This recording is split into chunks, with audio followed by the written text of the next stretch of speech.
Okay. And so I don't record anything. Okay, thank you so Okay, much for it's being good. here. I didn't know, Jonathan and I are meeting at this very moment, so I Okay, it's really cool. appreciate the Now teamwork. in Spanish. So Jonathan record the Spanish and Julian record the English. It's okay? Yes, Awesome. Thank you. thank you. We got this. Third time is a charm. We're gonna get this. Let's go. just in time to add Portuguese for the next one. And Creole, if you are have expanded into know. Caribbean. Wouldn't that be fun? Hmm.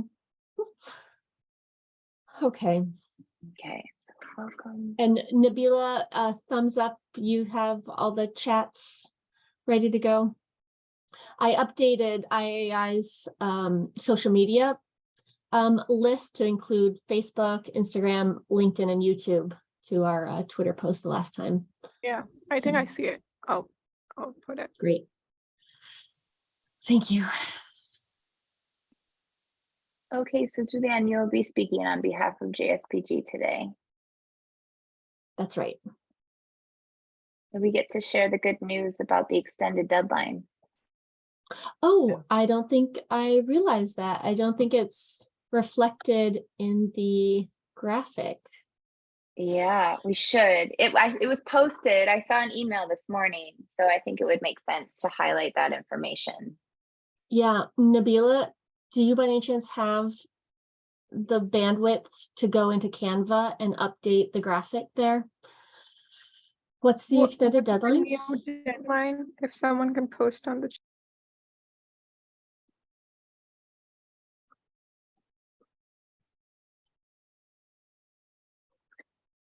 Okay, great. Thank you, Kim. Nabila, if you could update that Canva document and then send me the graphic, I will go into my PowerPoint and update Okay. that. Okay. Let me do it. If it's too stressful, we can send the graphic out later via social media. I mean, teamwork makes the dream work, right? And Nabila is such a whiz, so. Great. I do see Feb 5 as the deadline. Oh, it's on there already? Someone did it. Oh, okay, then, well, on our Google Slides?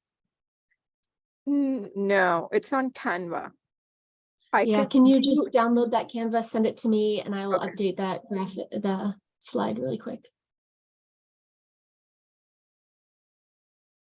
Bipin, you're keeping track of the waiting room? Yeah, I haven't allowed anyone yet. We have like 7 people waiting in, so I'll probably start in another 2 minutes once we are on Yep. time. Yeah, just to divide the labor here. And as you saw, I will gladly spotlight Olga and Michelle when they begin speaking. But until then, should we spotlight Kim? I wonder if we should spotlight you while you are Sure. providing introductory remarks. Or put it on the, yeah, you can with the presentation. Yeah, as you're presenting IAI, we'll spotlight you while you're presenting those slides. Got it.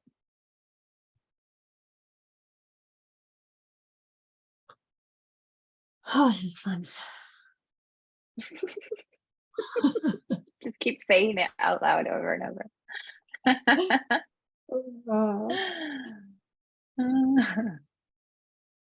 Okay, any questions then from our wonderful panelists or support? Mhm.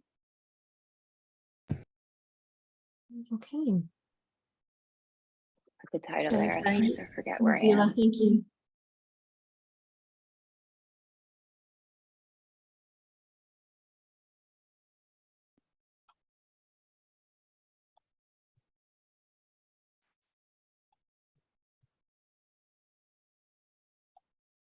So if we are all good, I'll allow admit all the people into the waiting from. why don't you wait for just 30 more seconds until I have the Okay. PowerPoint updated. That way we don't have to unshare and share. Never a dull moment. Mm-mm. And happy Panamanian Mother's Day, by the way, Kim. Sorry for Thank you. bombarding your email on such a special day. My pleasure. Okay, lovely. The slide is updated now. So are we good to admit everyone? Yeah, why don't I share my screen first so that we have a Okay. nice clean. Thank you so much, Nabila. You are just fabulous. Whiz. Okay. Full screen and presentation. Is this coming across well? Yes. Yes. Yeah. Perfect. It's full screen. You can't see my Zoom controls. No, we can't. Great. Okay. Why don't you open the I- floodgates? Yeah, let folks in. And Kim, the show is all yours. All right. Thank you, Julianne. Welcome, everyone.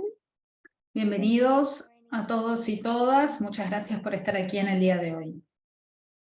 We will give maybe 30 more seconds for those to join in. Vamos a esperar 30 segundos más para que se conecten más personas.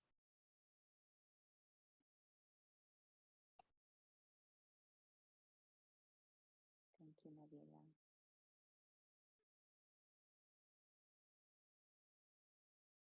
So as we get started today, Bueno, a medida que empezamos en el día de hoy, medium, I see some of my fellows joining in. Hello, vamos a everyone. permitir la entrada de algunos de mis fellows. Muy bien. Hola, ¿cómo están? The third and Bienvenidos y bienvenidas al tercer y final webinario del IAI y de la revista JSPG. Este webinario se trata sobre la comunicación en política y diplomacia científica y el sur global. Soy Kim Portnes, trabajo con el Instituto Interamericano para la Investigación del Cambio Global. Se trata de una organización intergubernamental y les voy a contar sobre el IAI en algunos minutos. Pero en primer lugar, me gustaría decirles que hoy el evento tiene interpretación simultánea. Para aquellos que quieran escuchar en español o en inglés. Nabila está poniendo en el chat cómo pueden activarle los servicios de interpretación en Zoom. Y me gustaría también agradecer a nuestra intérprete. Y también me gusta recordarles a todos los oradores que hablen pausado para así poder tener un evento multilingüe excelente. Además del panel de expertas que vamos a presentar, tengo también a 3 funcionarios de la revista Journal of Science, Policy and Governance. Es el equipo de Bipin Kumar, Nabila Biar y Julianne McCall. Así que, perdón que tengo un acento cuando lo digo. Es un placer realmente trabajar con todos de ustedes, Julie, y me encanta la eficiencia de este equipo. Así que me encanta estar con ustedes en esta última sesión.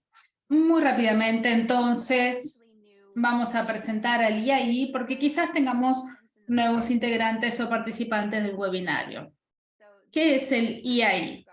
El IAI es una organización intergubernamental formada por 19 Estados miembros en el continente americano. Fíjense el mapa con los países miembros. Nuestro mandato se da a través del acuerdo que se firmó hace 30 años, es el aniversario este año. Nos centramos en la cooperación regional para la investigación transdisciplinaria en el cambio global, y esto está definido en nuestra agenda científica que está incluida en nuestro sitio web. Nos financiamos investigación, nos centramos en el fomento de las capacidades para realizar investigación a escala regional que no puede realizar un Estado en particular o una institución en particular. Nos centramos en la colaboración y en la metodología transdisciplinaria en la investigación que hacemos. La próxima, por favor, Julián.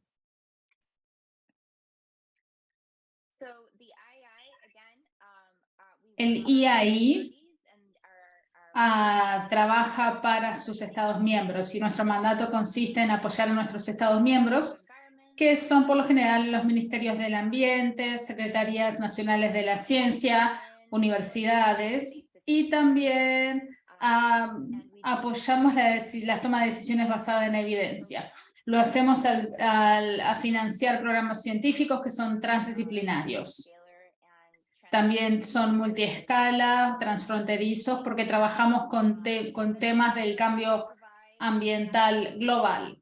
Y también mejoramos capacidades y construimos servicios de extensión. Uno de los programas que yo lidero, que es el programa de STEP Fellows, es parte de esa creación de capacidades y se centra en los jóvenes investigadores y en la interfaz entre ciencia y política en todo el continente americano, que es lo que nos ha llevado a trabajar con esta revista impresionante JSPG en esta edición especial, y es lo que nos aúna en el día de hoy.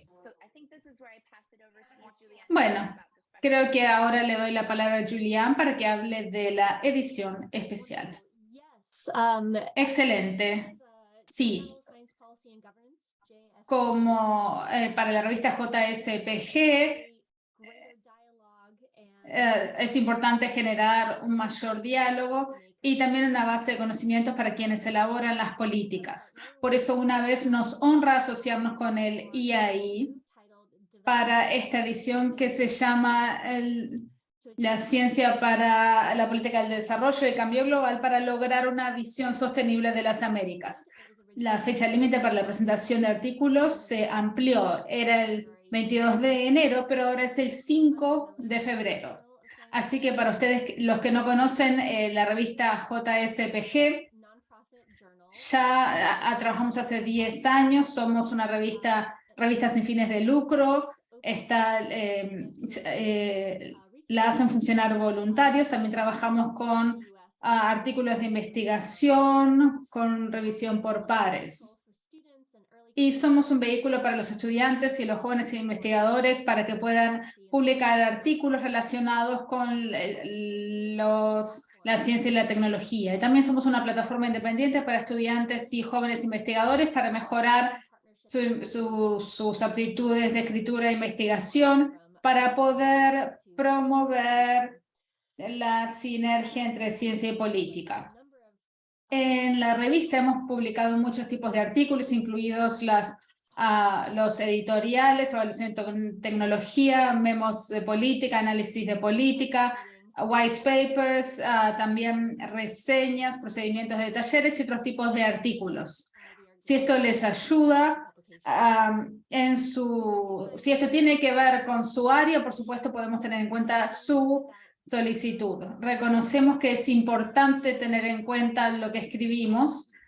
Tenemos que tener en cuenta la difusión y las dimensiones de nuestro trabajo. Esto incluye webinarios, talleres de escritura, para brindarle a los jóvenes estudiantes y jóvenes investigadores las destrezas necesarias para presentar artículos y para contemplar los temas de ciencia y tecnología a través de una perspectiva de política.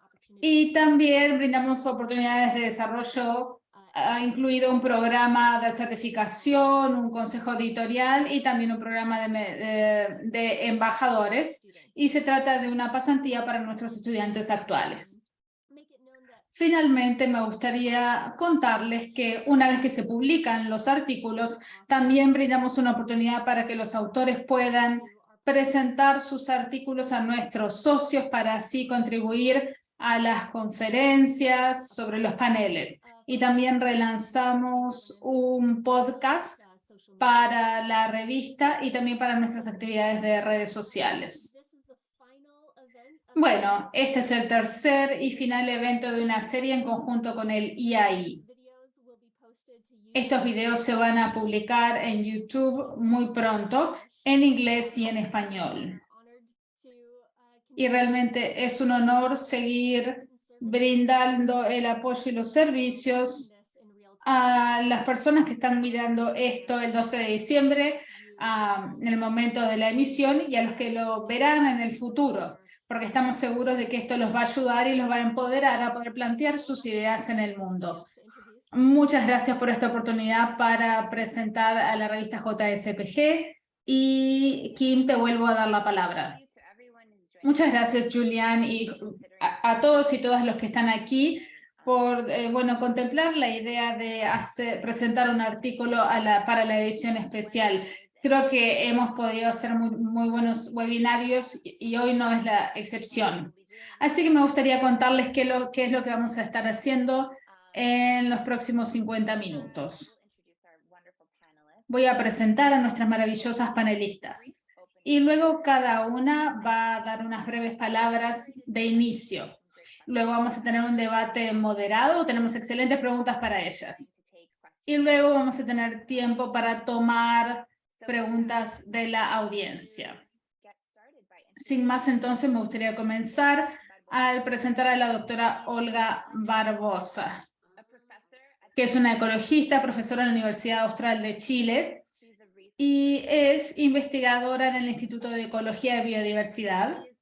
Es una ex secretaria del Ministerio Ceremi de Ciencia, Tecnología, Conocimiento e Innovación para la región de la macrozona sur de Chile, que incluye la Araucanía, los ríos y los lagos.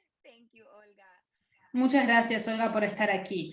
Y también tenemos aquí a la doctora Michelle Scobie, que es una catedrática en Derecho Internacional, Gobernanza Ambiental Global en el Instituto de Relaciones Internacionales en la Universidad de West Indies. Y también es autora del informe anual del IPCC, Grupo de Trabajo 2. También es parte del Comité Asesor de Política Científica del IAI. Es excelente contar con su presencia en el día de hoy. Muchas gracias a las dos. Bueno, sin más, entonces me gustaría invitar a Olga y después Michelle. Les voy a dar 10 minutos para que describan su trabajo y cómo el trabajo tiene que ver con el ecosistema de la ciencia y la diplomacia científica en general.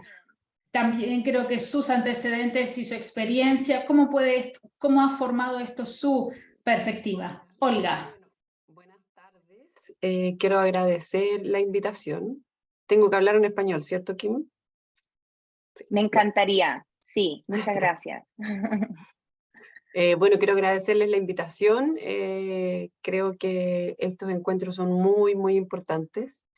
Y me da mucho gusto ver muchas mujeres una vez más aquí, y me gustaría preguntarme si es que acaso nosotras estamos trabajando más en los temas de cierto Science and Policy, o cuáles son las condiciones por las cuales nos hemos encontrado en este desafío con varias compañeras. Bueno, como Kim mencionó, soy ecóloga y llevo ya casi 15 años trabajando en temas de conservación de la biodiversidad en ciudades y en áreas agrícolas. Y hoy día me voy a referir principalmente a lo que he hecho en áreas agrícolas, porque si bien siempre hablamos de políticas públicas, ¿cierto? Y cuando pensamos que vamos a hacer policy, science and policy, y lo que estamos hablando aquí de diplomacia científica, usualmente pensamos que la política solamente se hace con el sector público, pero también en países como Chile y en muchos países de Latinoamérica y también en el mundo sabemos que a través de los privados se influencia mucho la política pública. Y por eso nosotros, encontramos interesante también trabajar con el sector privado. Y esta iniciativa, que se llama Vino, Cambio Climático y Biodiversidad, es un programa de investigación que tiene un foco específico en la conservación del Mediterráneo en Chile, entendiendo que es un biodiversity hotspot y que está en manos de privados, porque no hay muchas áreas protegidas en este lugar. Y eso entonces nos invita a el comunicar y el transferir y relacionarnos con un público que no necesariamente tiene vastos conocimientos en la ecología, pero que también rompe un paradigma del pensar que uno puede hacer conservación y también puede hacer producción, ¿cierto? Pensando en que el sistema agrícola debe de cambiar sus prácticas. También por eso mismo, y en ese contexto, cuando me tocó tener un cargo en público, como mencionó Kim también, que fue el periodo en donde armamos el Ministerio de Ciencia, Tecnología, Conocimiento e Innovación. En Chile no teníamos Ministerio de Ciencia hasta el año 2019. Nos enfrentamos con, lo primero fue, digamos, lo que nosotros le llamamos un estallido social, pero básicamente un social unrest, importante en Chile, que después se acopló con lo que todos conocemos que fue la pandemia. Y ahí quería destacar en particular una función que me tocó muy de cerca implementar, que fue un programa intercultural de prevención del COVID. ¿Ya? Y eso fue con comunidades indígenas en la Araucanía y en la región de los ríos también. Y no sé si muchos de ustedes sabrán o no, pero las comunidades mapuches son muy importantes en varias partes del sur y en particular en Araucanía, y son comunidades algunas que están muy aisladas. Y si pensamos en comunidades rurales, dentro de esas comunidades rurales también, por supuesto, la mayor parte es mapuche en estas regiones que yo les menciono.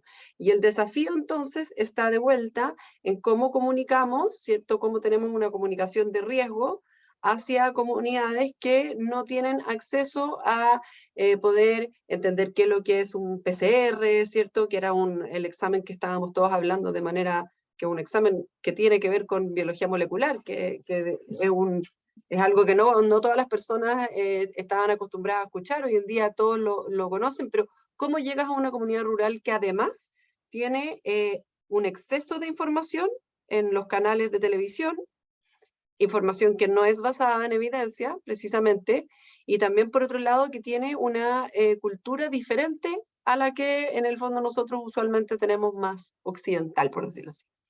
Por lo tanto, también me tocó establecer vínculos de colaboración con estas comunidades mapuche y con las personas que dirigen estas comunidades, que están las machis, ¿cierto? O los machis y los loncos. Entonces también está esta estructura social, sociopolítica en comunidades indígenas con las cuales me tocó relacionar y negociar algunas cosas para poder prevenir el COVID. Así que en realidad a mí me ha tocado en diversas áreas tener que, bueno, ahí vienen algunas preguntas respecto a esto, pero en el fondo tener que como imaginarme un poco, ¿cierto? No necesariamente con una disciplina o con un conocimiento disciplinar claro de cómo comunicar.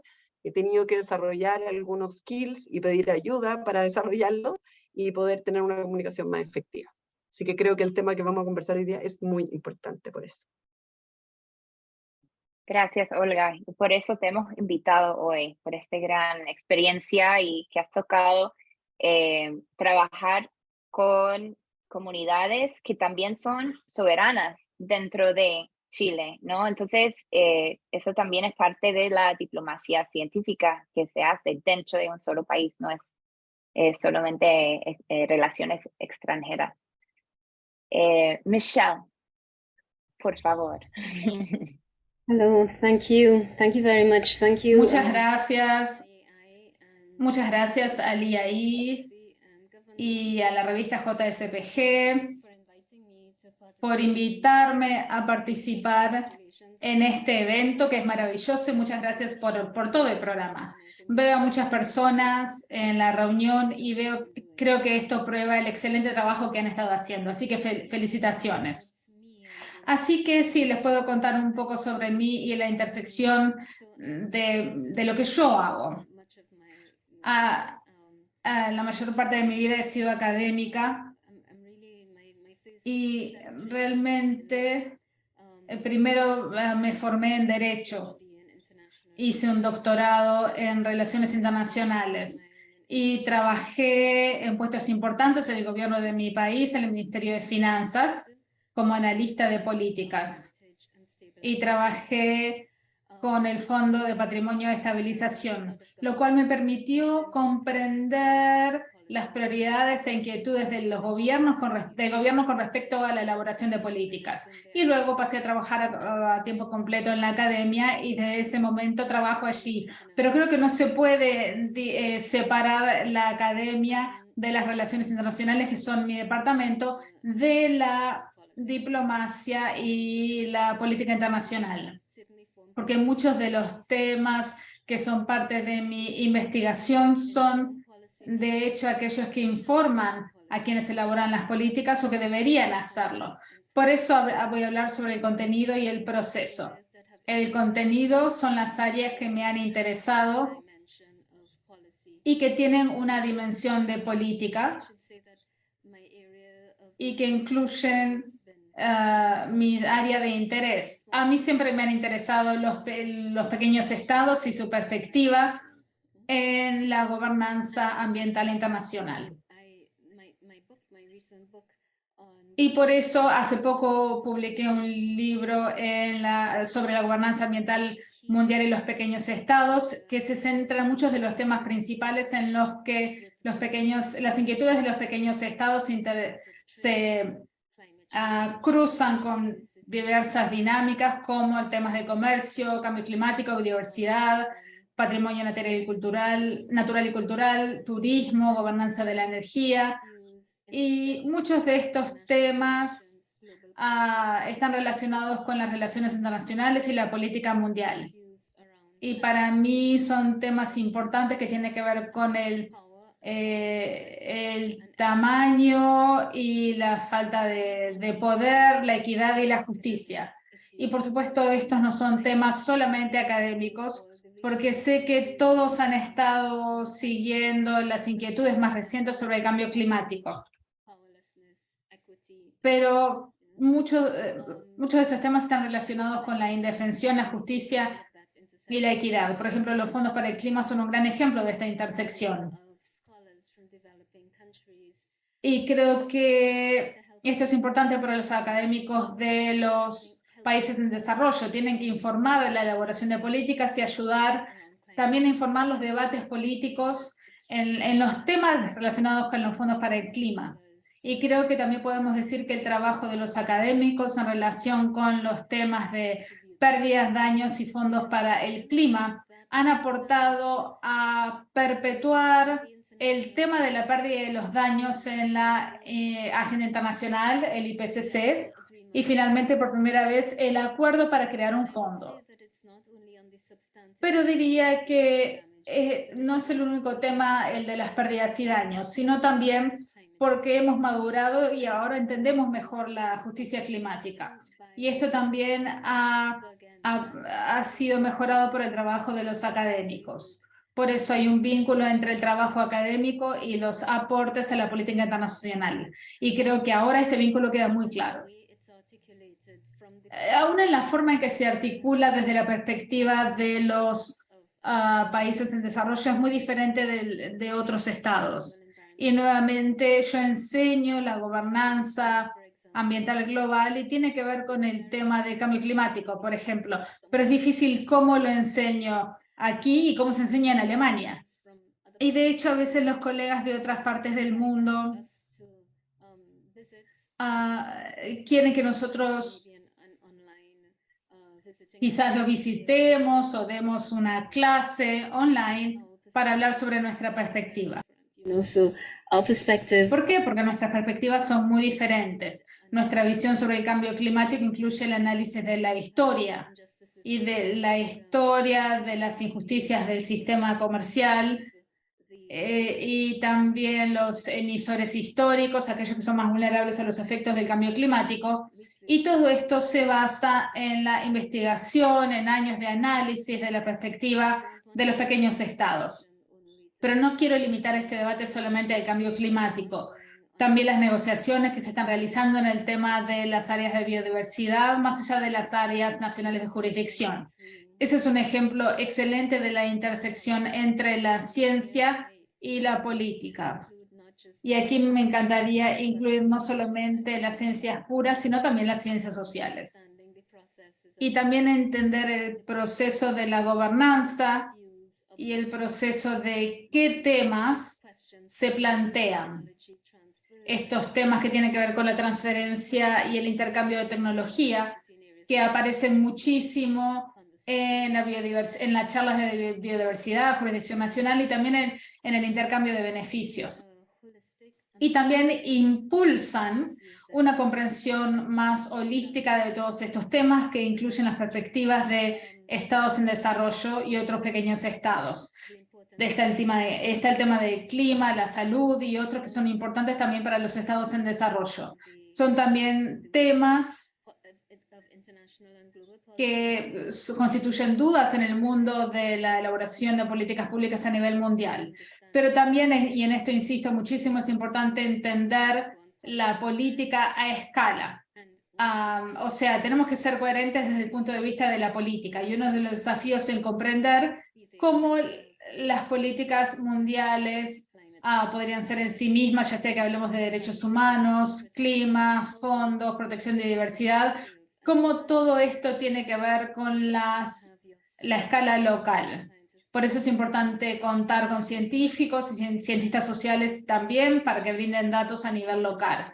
Y uno de los desafíos, sobre todo en los pequeños estados, es que todos los países en desarrollo tienen desafíos, tienen que trabajar sobre los ODS y también aportar para mejorar su gobernanza. El gran desafío es los datos, la falta de los mismos. Y por supuesto los científicos tienen una función fundamental al ayudar a quienes elaboran las políticas, al obtener esos datos y encontrar los detalles para subsanar las lagunas. Por eso me interesa muchísimo esta área. Y también hay otros colegas, muchos, que trabajan en países en desarrollo que quieren hacer lo mismo.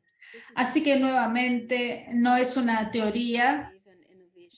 Cuando trabajamos con el motor y la innovación de los pequeños estados y estados en desarrollo en el foro internacional, vemos que la capacidad de articular en temas como seguir hablando del 1,5 en la temperatura e insistir que el fondo climático, necesitamos un fondo climático luego del Acuerdo de París, y tenemos que seguir manteniendo vivo el tema de las pérdidas y los daños.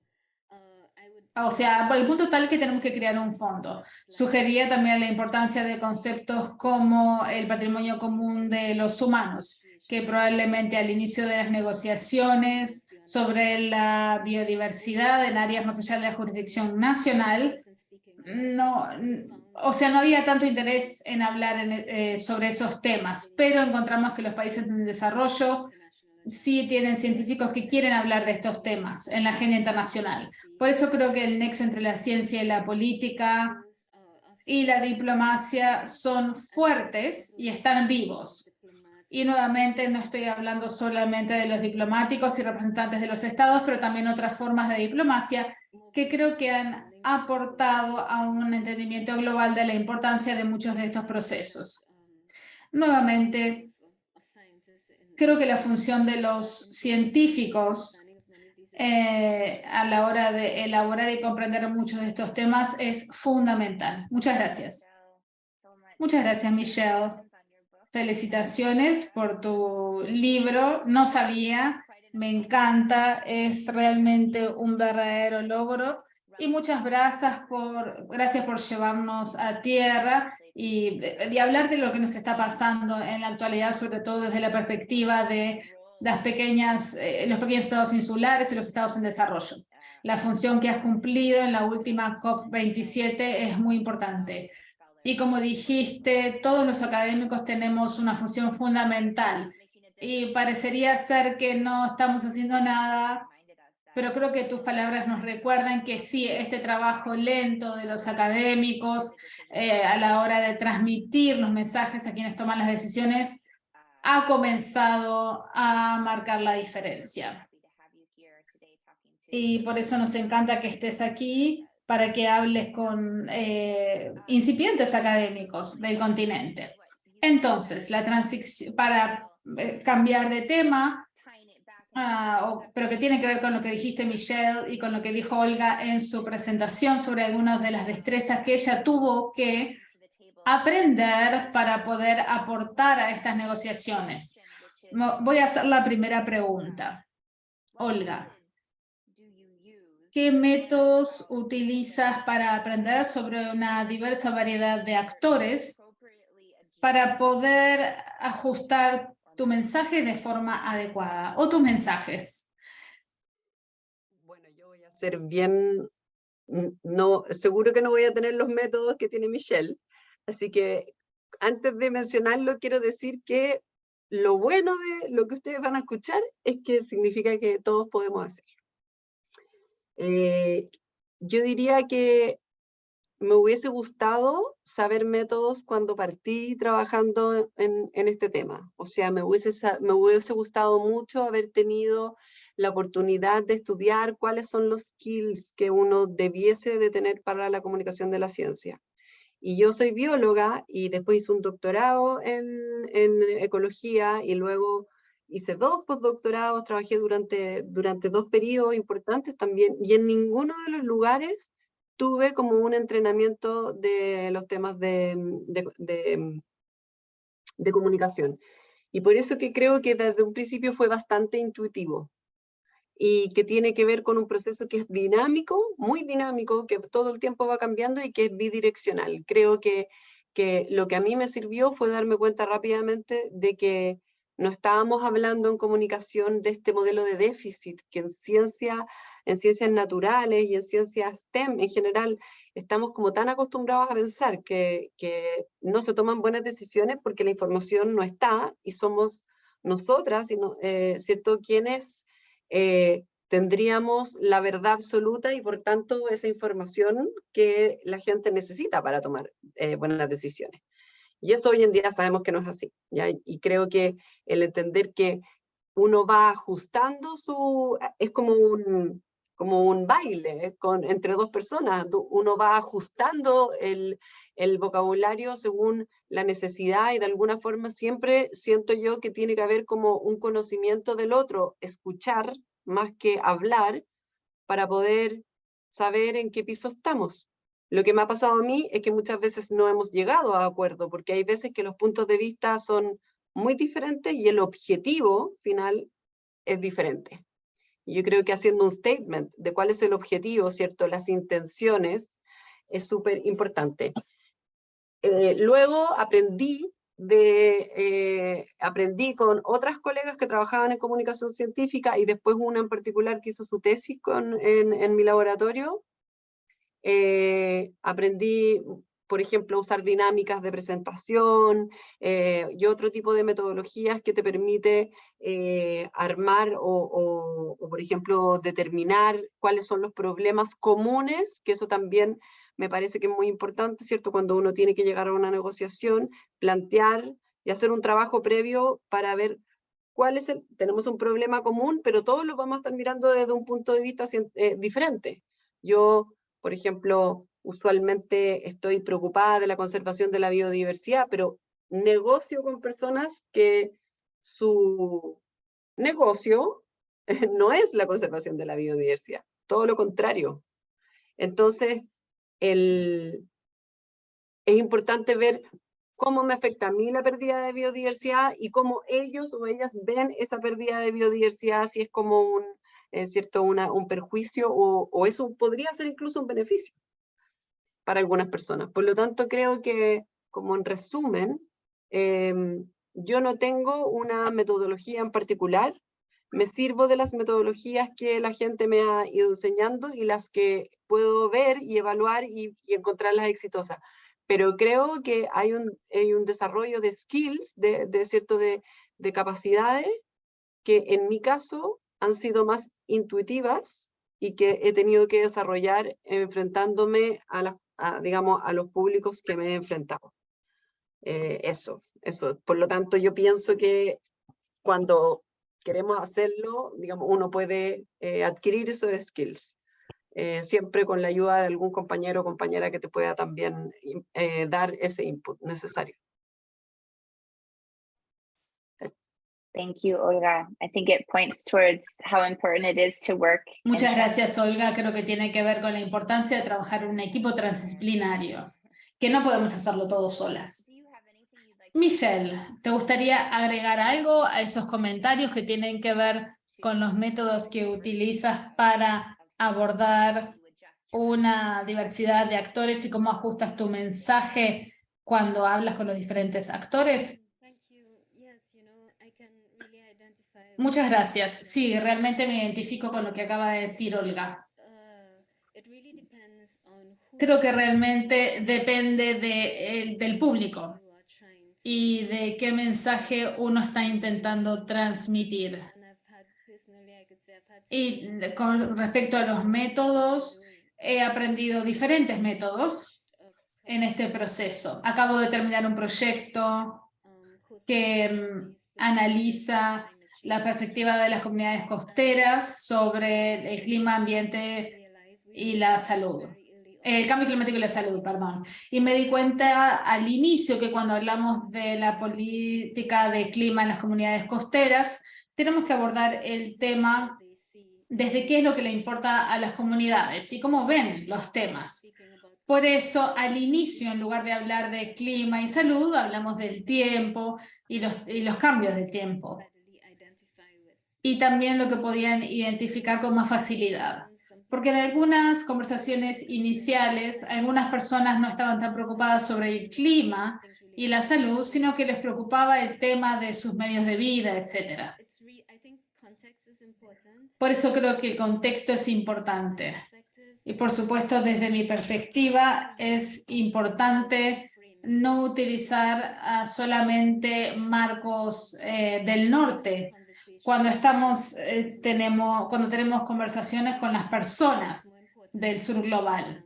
Por eso creo que es más importante hablar el idioma del sur global sin asumir que ya tenemos todas las respuestas. Y creo que esto lleva un gran trabajo de humildad intelectual cuando trabajamos con los actores y no podemos pensar que somos los científicos que tenemos toda la información. Realmente tenemos que valorar su perspectiva y hacer las preguntas que las valoren. Por eso ese es un método importante, saber cómo se pueden entender el contexto, el ritmo, el espacio y respetarlos. Respetar a las personas con las que nos comunicamos. No solo como iguales, sino que a veces ellos son más expertos que nosotros. Por eso la comunicación es fundamental. O sea, no es yo soy el experto y vine a contarte a ti, sino que bueno, yo tengo este conocimiento, ¿cuál es tu conocimiento? Porque me gustaría que nos comunicáramos. Y creo que eso es diferente de la comunicación con negociadores que representan a los países. En ese caso necesitan policy briefs muy breves, muy claros y necesitan información actualizada o un conocimiento actualizado de los temas cuando lo necesitan durante las negociaciones. Así que depende del público y del contexto. Muchas gracias. Muchas gracias. Creo que es lo que están pensando nuestros participantes que te están escuchando a ti, están preparando su solicitud para la revista y también piensan en el mapa de los actores que tenemos, cuáles son los más importantes para abordar y para dirigirnos a ellos en las comunicaciones que realizamos. Muchas gracias entonces. Y me encantó lo que dijiste de humildad intelectual. Bueno, Olga, conozco el trabajo tan increíble que has hecho, pero me gustaría que en la próxima pregunta compartieras un ejemplo de tu trabajo. ¿Cuáles han sido las plataformas y formatos de comunicación efectiva para poder brindar evidencias y transformarlas en recomendaciones de política concretas? Muchas gracias, Kim y Michelle. Bueno, de hecho diría que... Sí, perdón, te hice la pregunta en inglés. Bueno, lo que ha sido más efectivo para nosotras ha sido trabajar en talleres hacer talleres, workshops, con las personas con las que trabajamos. Y los workshops tienen varias como condiciones que nosotros fuimos con el tiempo dándonos cuenta que los hacían más efectivos. La primera condición, vuelvo a recalcar, nosotros trabajamos con empresas agrícolas, en este caso en particular son viñas, ¿ya? Que producen vino. Y son empresas grandes, muchas son grandes. Entonces, la primera condición es que cuando hacemos un workshop, para poder mostrarles la evidencia que necesitan tener para tomar decisiones respecto de la conservación de la biodiversidad en sus predios agrícolas, la primera condición es que tienen que ir todas las áreas de la empresa. Porque yo puedo tener a alguien que trabaja en el campo, en la finca, y que cuando nosotros le explicamos, por ejemplo, qué es lo que es un servicio ecosistémico, le hace mucho sentido porque está en contacto con la naturaleza todo el tiempo.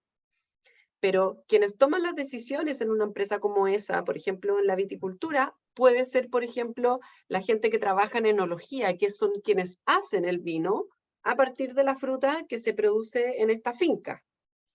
Y hace el vino y luego entonces ese vino, por ejemplo, se gana un premio o ese vino es comercializado en un cierto lugar con un cierto discurso.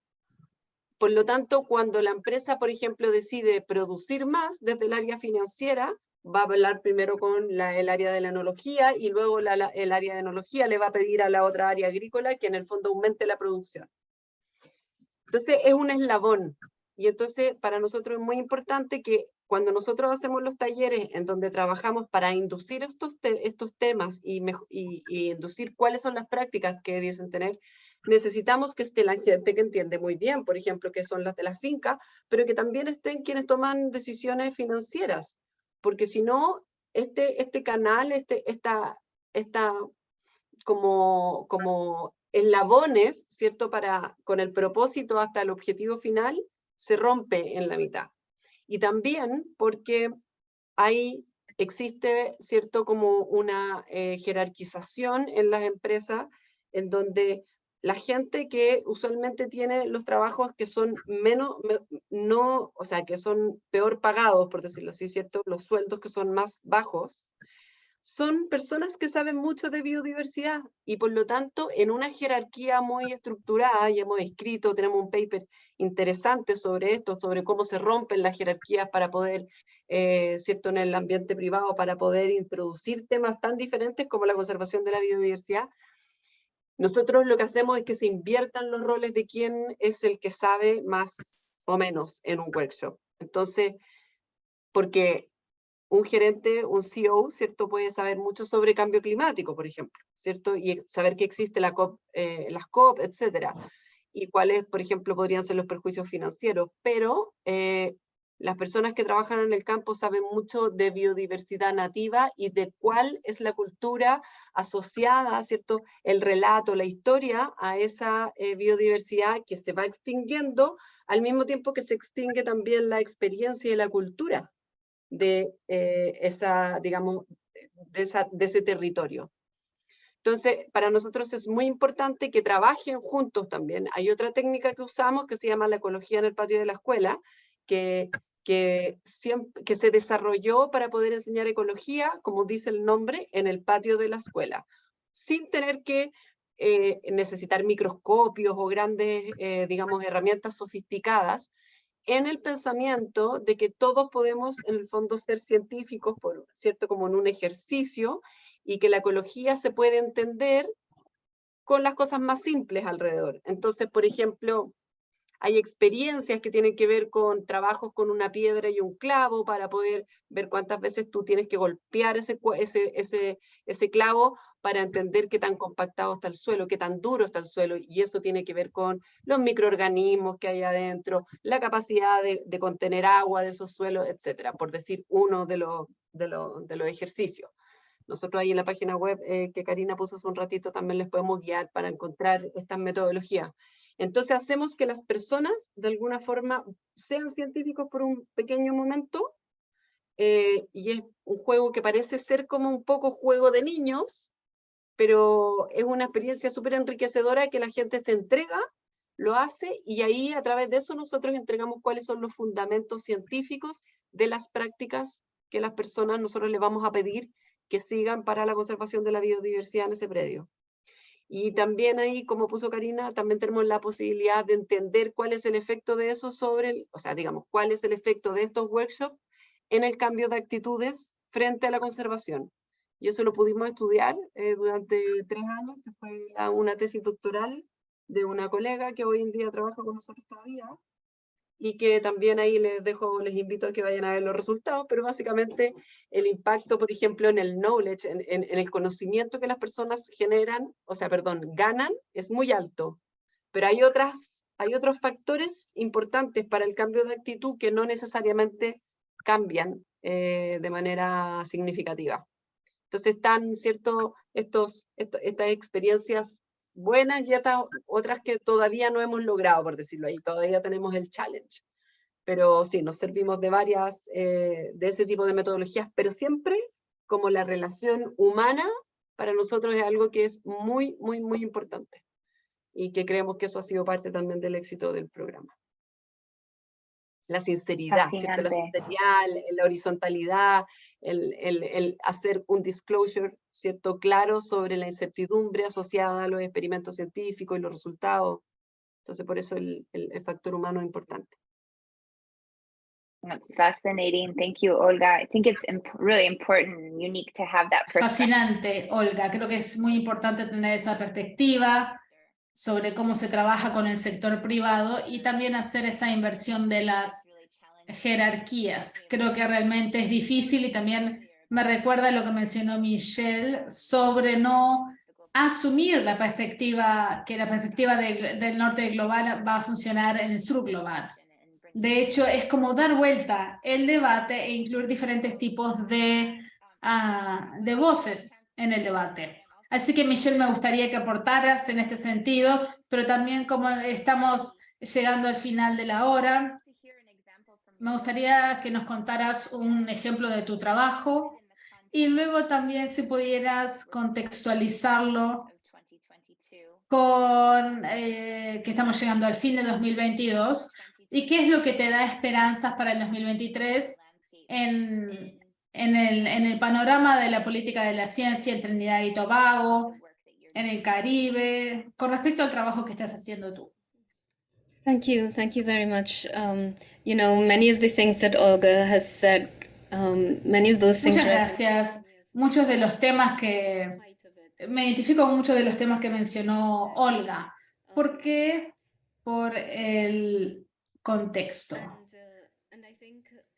Y también creo que si bien el contexto en el que trabajo yo sería diferente, algunos de los conceptos realmente son muy pertinentes. Por ejemplo, reunir a los actores. Me acordé cuando en una de las etapas iniciales de las negociaciones sobre la biodiversidad más allá de la jurisdicción nacional y cómo fue muy bueno reunir académicos y elaboradores de políticas de diferentes países en un mismo debate para comprender los temas. Y en ese momento entendíamos la ciencia, también las implicancias para el intercambio de beneficios, para que las implicancias económicas, para entender las implicancias económicas. Analizábamos también las consecuencias sociales, políticas, y eso es algo que creo es muy importante en todas las áreas. Por ejemplo, alguien que trabaja mucho con gobernanza. Creo que es importante saber quiénes son los actores y esforzarse por invitarlos. Y esto puede realmente aportar al debate. Es un tema muy complicado, por supuesto. Las plataformas de comunicación efectivas también son importantes para poder aplicar las recomendaciones de políticas. Creo que si encontramos la forma mágica de hacer estas recomendaciones, la podemos vender por $1.000 millones. No sé cuándo va a pasar, o cómo va a pasar, o cuánto va a durar. O sea, son muchos los factores que afectan este proceso. Pero tenemos que mencionar la importancia de contar con todos los actores en el debate. Esto es muy importante. Y esto me lleva al punto 3, ¿qué es lo que me da esperanzas para 2023? Bueno, junto con algunos colegas, evaluamos el análisis de los ODS y la implementación de los ODS también. Y bueno, podríamos decir que los Objetivos de Desarrollo Sostenible no están ni bien implementados ni totalmente implementados. Podríamos hasta decir que es probable que no hayan llevado a recomendaciones de política que se pudieran poner en práctica. Creo que también podría decir, ciertamente en mi investigación, hice un estudio en algunos países del Caribe, Jamaica, Saint Lucia, Guyana, y lo que vi es que solamente tener estos objetivos sí aportó a una colaboración mayor entre los departamentos del gobierno. Y eso, y también ayudamos a unir las diferentes partes, a unir las diferentes partes en el debate y así ayudar la política, la elaboración de políticas. Pasamos entonces a objetivos globales a la escala local y tenemos un tema de colaboración entre diferentes departamentos que probablemente no estaría tan avanzada si no fuera por los ODS.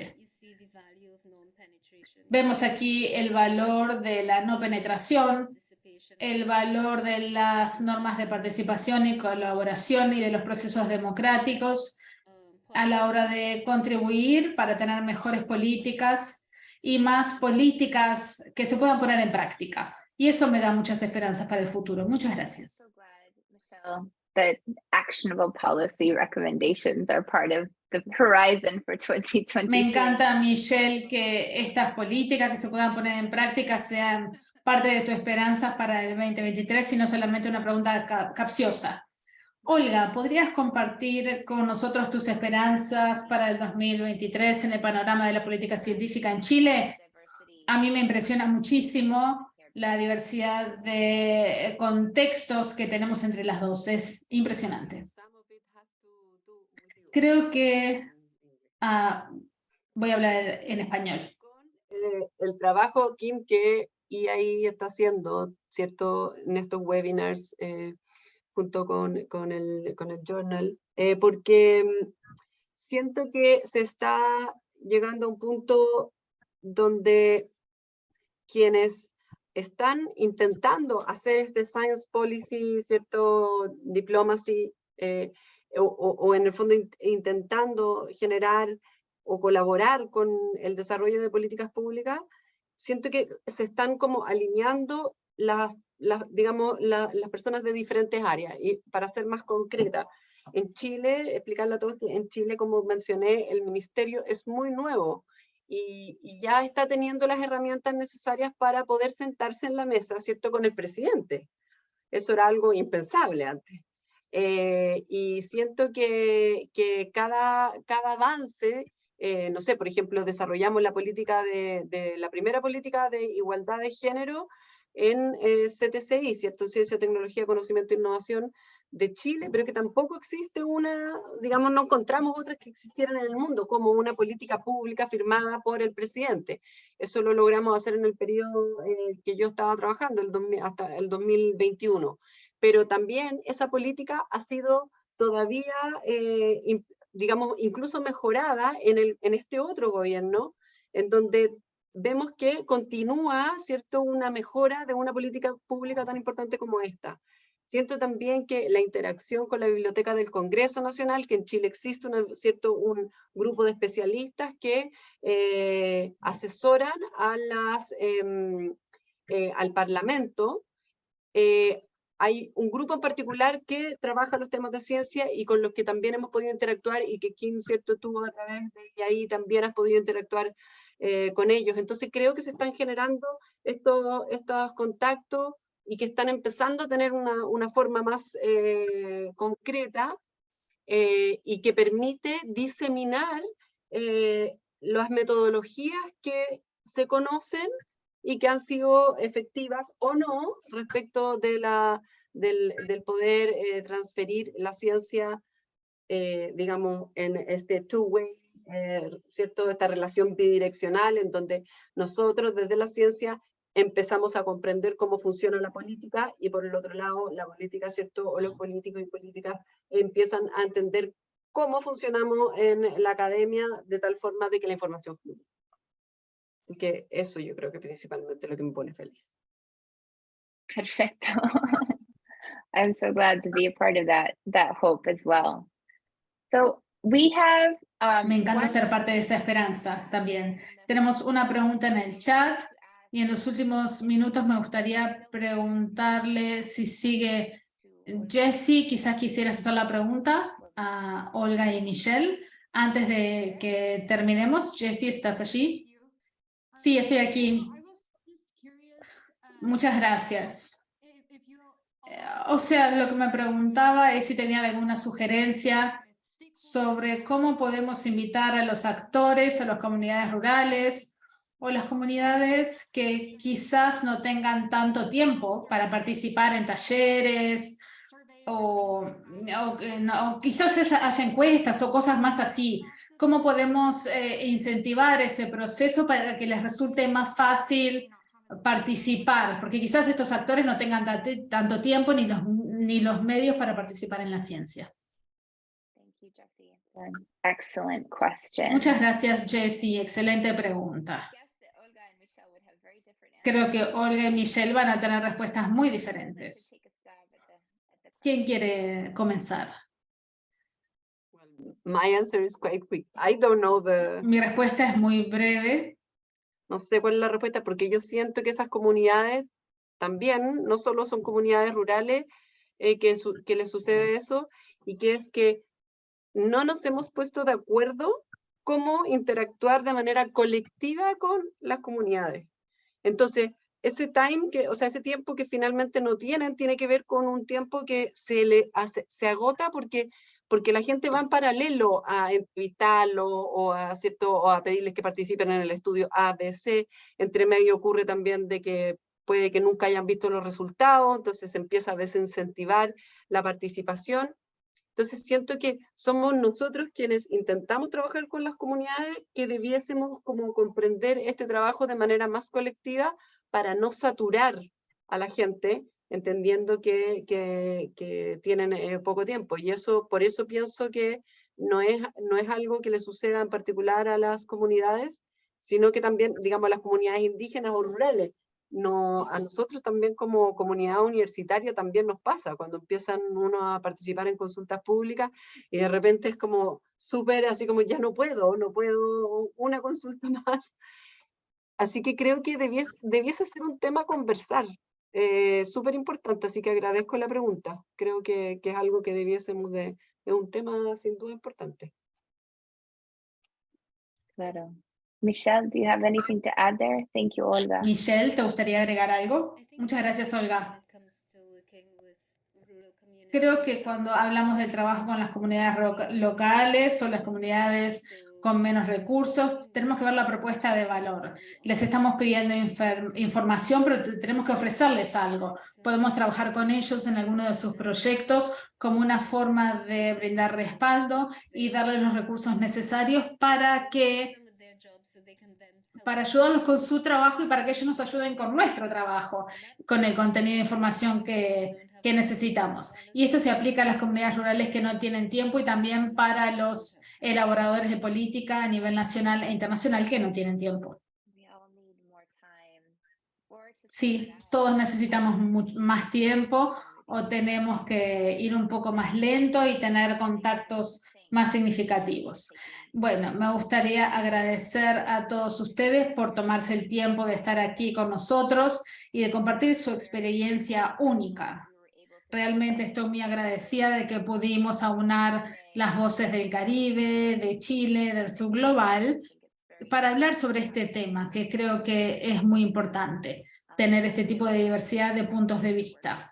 Realmente me impresiona el trabajo que hacen Olga y Michelle, y les agradezco muchísimo por compartirlo con la comunidad. Entonces me gustaría pedirles que sigan a Olga y a Michelle en sus redes sociales y sigan el trabajo tan impresionante que están haciendo, están publicando artículos, libros, etc. Muy pronto vamos a poder subir las 3 sesiones que tienen que ver con la edición especial. Las vamos a subir en YouTube en español e inglés. Me gustaría agradecer a nuestra maravillosa intérprete por estar aquí en el día de hoy y por ayudarnos a hacer que este evento sea multilingüe. Muchas gracias a todos los STEP Fellows del IAI que están en la sala y también a los otros participantes. Y nuevamente, muchas gracias a los funcionarios del JSPG. No podríamos hacerlo sin ustedes y realmente agradecemos su eficiencia, su dedicación para con la misión y también al compartir estas destrezas que son tan necesarias. Nos hubiera encantado aprender todo esto cuando hicimos los doctorados u otros cursos, pero ahora tenemos todas estas plataformas como la revista JSPG que pueden empoderar a aquellos que necesitamos o queremos promover una política más práctica para el futuro. Muchas gracias por las preguntas. Les pido que se pongan en contacto con las panelistas. Si les quedó alguna pregunta, estoy segura de que las van a contestar con mucha felicidad. Muchas gracias a todos y todas por estar aquí en el día de hoy. Hasta luego. Muchas gracias. A pleasure and all the best to all the fellows. Un placer y todo lo mejor para todos los fellows. Muchas gracias. Bye bye. Take care, everyone. Hasta luego. Cuídense.